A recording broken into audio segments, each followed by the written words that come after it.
A birds and bees message to the younger self, guys. When you reach puberty, you're gonna have desires to be physical with people, be they opposite gender, same, or both. Now, the possibility and the experience of that physical intimacy you share is gonna be like an addictive drug. And the downside of being addicted to somebody or they being addicted to you is that even if you don't like them as a person, you'll be attached to them. So in order to avoid this unloving kind of addiction, you're gonna need help from people to look out for you, including yourself. You'll have to discover your own self-intimacy, which will make it easier to manage your own desires. And you're also going to want to avoid being too close to people you're attracted to. They did this in the past with healthy gender spacing.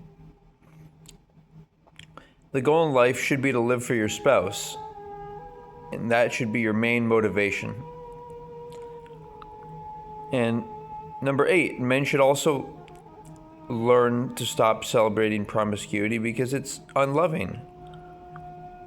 And why would you want to celebrate other men and say, yeah, you're the man when they're being intimate with your or others' future wives? Now, women should also stop trying to mimic these predatory men and being promiscuous. Out of respect for what their future husbands would want, wouldn't they want a pure woman? Number 10, this is the hardest and most serious decision of your life, to select the right person.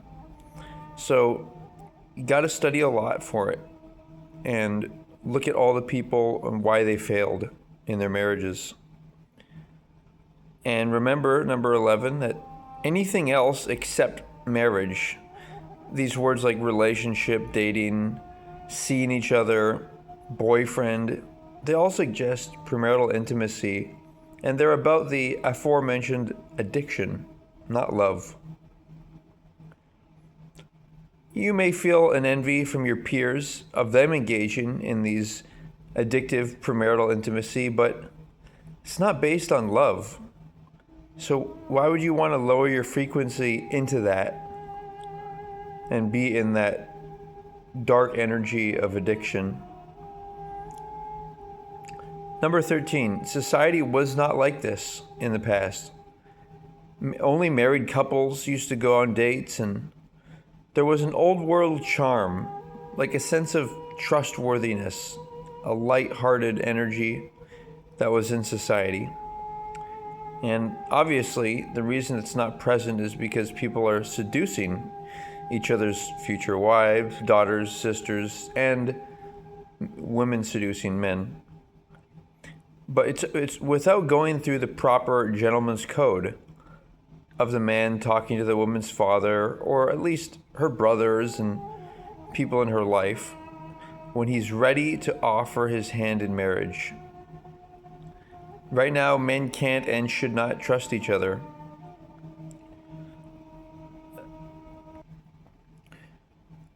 An extra point is you're going to be much more selective as a man when you're ready for marriage. This is critical.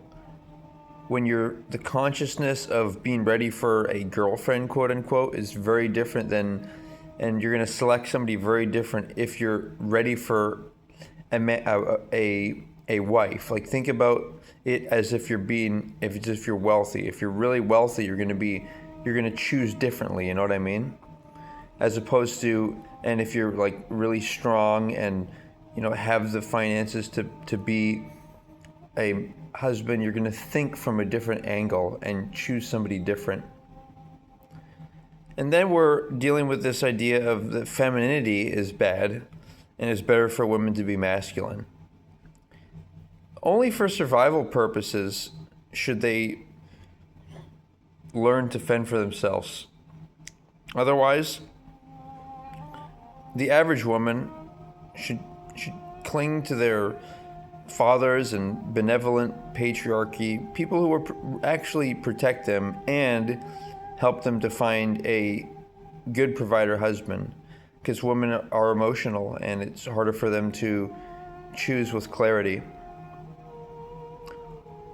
Speaking of parents, young men in specific, try to avoid treating people like an authority, like labeling people mother and father. You want to know what the job description of male and female guardians are in your life, and act like if you hired these people, just like you hire like a carpenter, to do the job of helping them to be a good husband.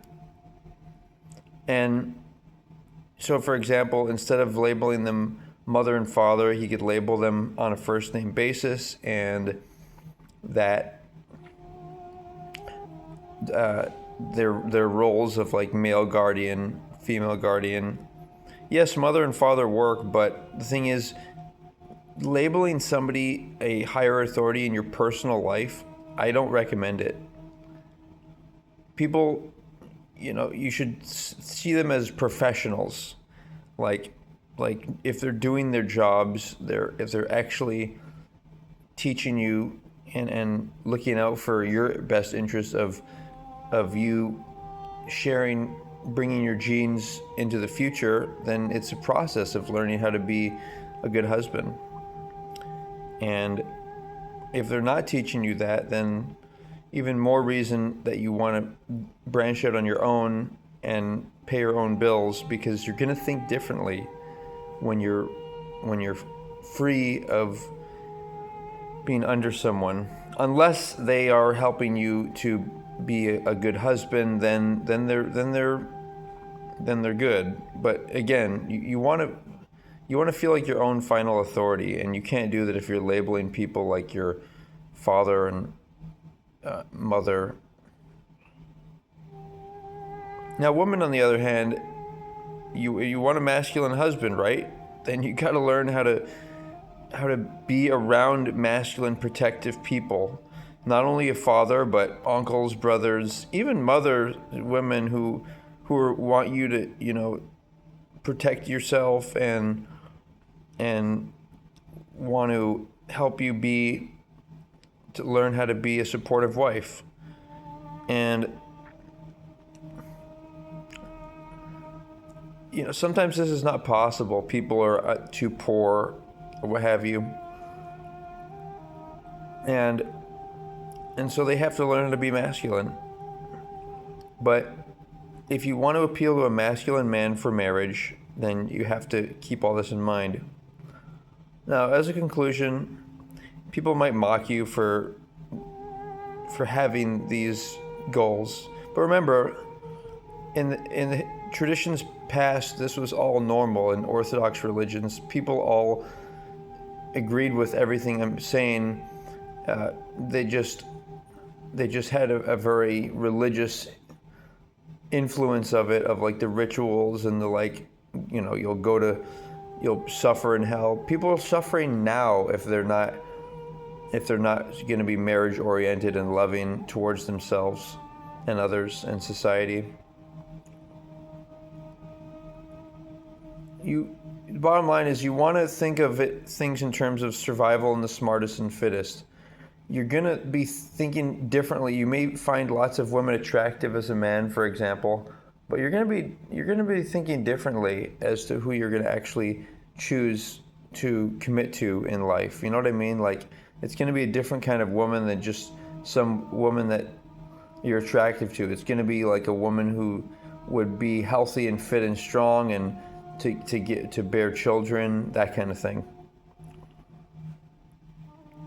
Now, the woman should be capable of earning income if necessary, but ideally she should be doing the job of mother, homemaker, and cheerleader for her husband, and not having somebody else like the government or other women do these honorable, and I emphasize, jobs. Now, that being said, thanks for considering, and again, that is an awareness of both young men and women, you need to know your bodies, know what you want, and subsequently know what people to surround yourself with in life that will help you do the very courageous and also cool thing of being a strong, smart person who selects the right person, and then you pass on your genetics. Don't be envious of all these people that may seem to have on a surface level, have this like cool Instagram life, but are they having a happy, healthy family? Thanks for considering, and be sure to consider all my other videos too. I've got lots more on avoiding premarital intimacy and just self-empowerment and of transcending all of the imperfections of life to create a very life worth living.